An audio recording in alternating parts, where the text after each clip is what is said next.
prayer and fasting is not really the big deal.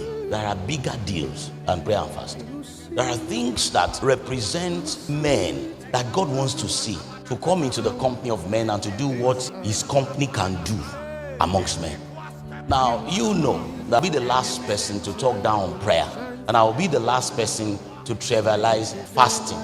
I won't even ever do that, because I have seen the power of prayer as few as the words of Jude, one of the apostles that wrote the fewest words to us. He still counseled us that we should pray, we should be looking for the mercy of God, we should wait on the Lord. So I'm not here to downplay fasting and prayer, but I need to quickly state that our fasting and prayer will be regulated by our own acts of mercy. Fasting and prayer without mercy is dead.